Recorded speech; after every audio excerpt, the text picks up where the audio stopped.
go out to the entire UNLV community. No student should have to fear pursuing their dreams on the college campus. What happened today is a heinous, unforgivable crime, but I want you all to know something. It's a crime that we train for each and every day. When there's an active shooter threat, the men and women of the Southern Nevada first responder community, police, fire, and EMS come together to respond quickly and decisively with zero hesitation. Within minutes, both on and off-duty responders race to the campus to prevent further loss of life.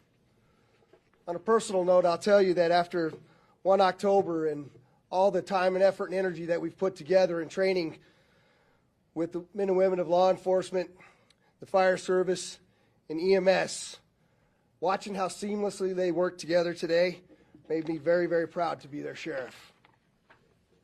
Importantly, there was a gathering just outside of the building where the students were playing games and eating food. There were tables set up for them to build Legos. And if it hadn't been for the heroic actions of one of those police officers who responded, there could have been countless additional lives taken. Armed confrontation of the suspect by law enforcement stopped the suspect's further actions. I'm proud of the courage of these officers and the UNLV campus police and how they demonstrated that today. And with that, I'm going to introduce the governor of the great state of Nevada, Joe Lombardo. Governor.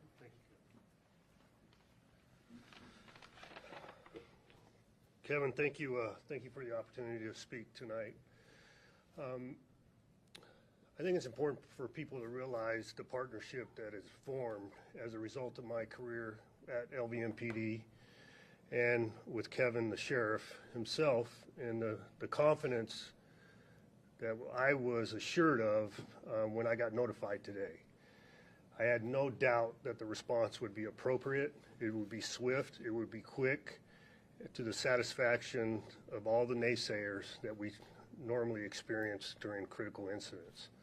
And today, LVMPD did a fantastic job, along with the University PD did a fantastic job.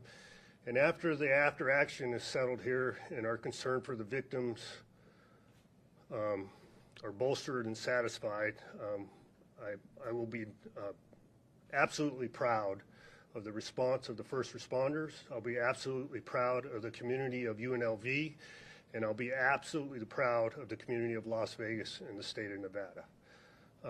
I had some formal comments to be said, but the important piece is I'm here to show the solidarity between the community and the law enforcement community and ensure on behalf of the state of Nevada, we are here to help, provide resources to the benefit of the victims and to express my concern for the victims and favorable thoughts to the families and to ensure that we move forward as a society and as a community, and to assure the community we are doing everything within our ability to address these situations appropriately and with the knowledge that we have received on a continual basis. So, Kevin, thank you.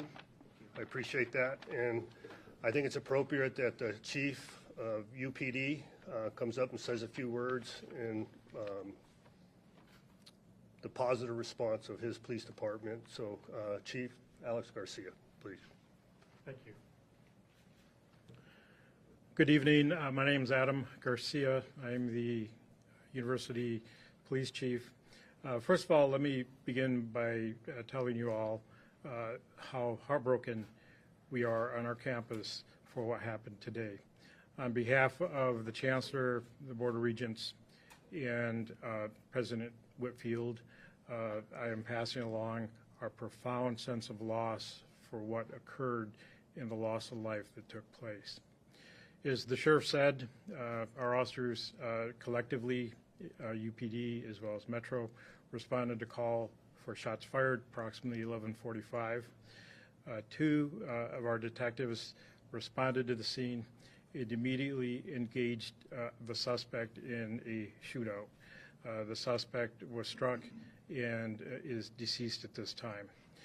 The campus was almost immediately closed, and out of an abundance of caution, all Nevada system of higher education institutions in Southern Nevada were as well closed.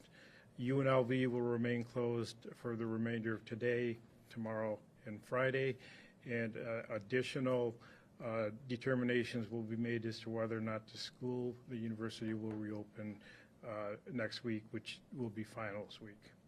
So with that, I will turn it over to Commissioner Gibson.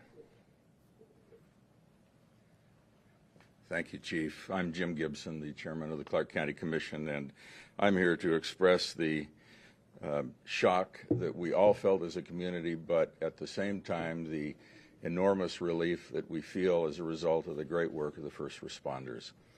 We want everyone to know that anyone who has been affected will have the resources available to them to ensure that they have an opportunity and a pathway to work through whatever the effects have been.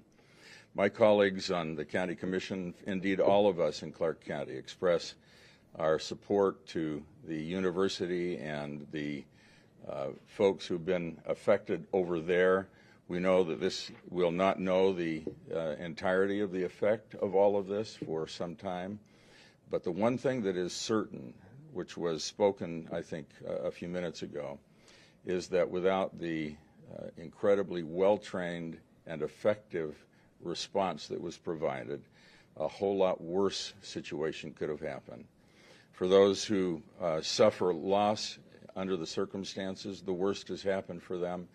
And as a community, we need to make sure that we're mindful of them. We need to keep them in our prayers, and we need to respond in every other way that we possibly can in order to meet the needs that are so great at this time, this kind of a thing, and at this time in our lives here in this county. And now I would turn it over, the microphone over to Chief Steinbeck, who will talk just a little bit about what some of the resources are that are available. Chief?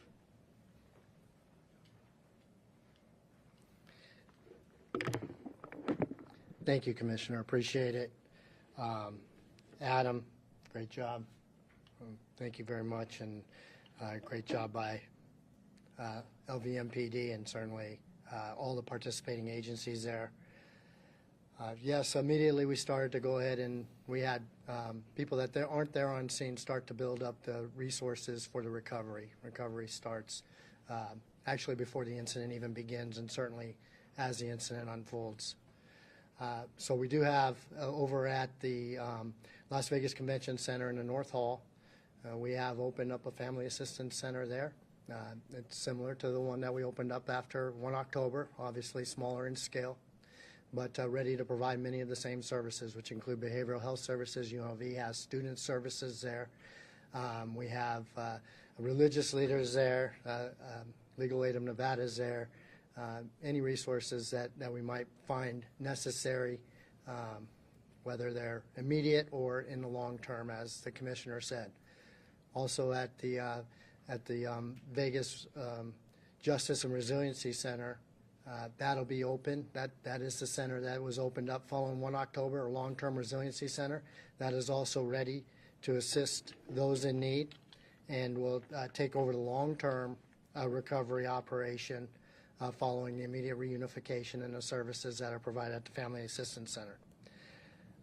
You can access those services in person or online, and the online is at the FAC, which stands for Family Assistance Center, FAC of southernnevada.org. You can also call 211, in which you'll be directed over to the call center, or the direct call to the call center is 702-455 AIDE, AID, or 702-455-2433. And so those numbers are available for all those services. Again, as was spoken before, hearts go out to the families. Certainly wasn't lost. They're on the scene after it was de-escalating. That college means a lot to us, right? And that's where I went. That's where my wife went. That's where my children went. So hearts go out to UNLV and certainly any of the families of the people that have been affected by this. Thank you.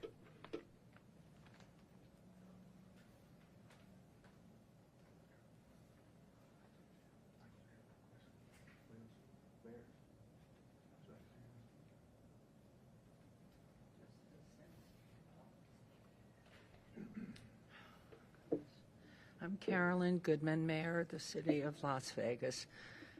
And after all these years and the tragedies that have happened around our country, but right here, it's something for those, the families that we've lost, who've had this tragedy, bespeak everything that is not good about our country, what's wrong, and how we have to teach our children to handle stress and be able to work through anger and hate in other ways. I don't have the particulars of who we have lost.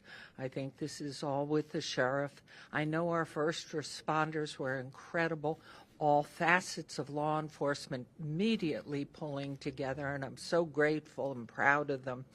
I do have someone very close to me who was out on the campus at the time, and want to commend the security out at UNLV for their instantaneous reaction and calming those who could be calmed and making the lockdown bearable with all that fear, the fear that permeated every one of those children, every one of those professors. It's a very difficult time, and it's time for us, as the adults, enough. It is enough. And it is people filled with anger or not understanding how to handle disappointment in their lives that they become even more hateful and full of anger and take lives of others. So my condolences on behalf of the entire city and the community to those we've lost, those families that are so distraught and lost today and in the future. And Sheriff, I must commend you, and former Sheriff Lombardo, you did set this up. And Sheriff, thank you. What a tragic time for us, but it's a time to make it a positive and do something. We must fix this now. And allowing me to speak, thank you, Sheriff. And congratulations.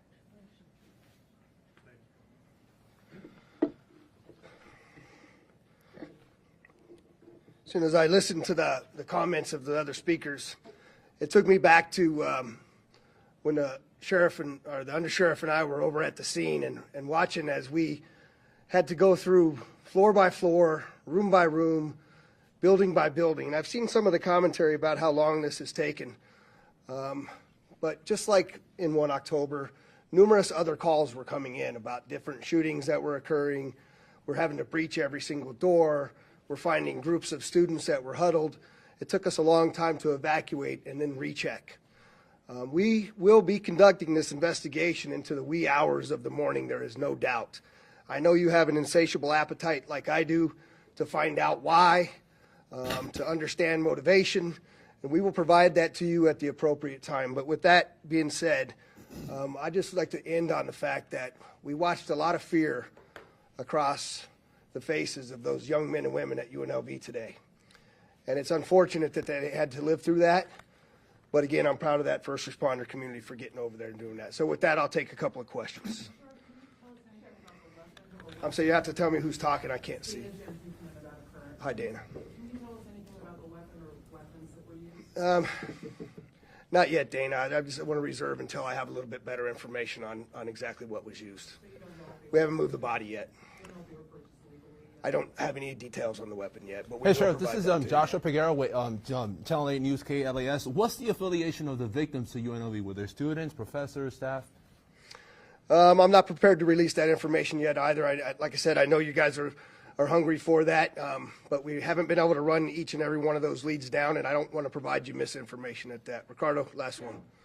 Did the shooting originate outside, or did it begin outside, and about how long were shots fired? It originated on the 4th floor of that beam building, went to multiple floors, and the suspect was neutralized on the outside by the UNLV Police Department. So we'll be providing you the next news conference information as we get it. Thanks for coming.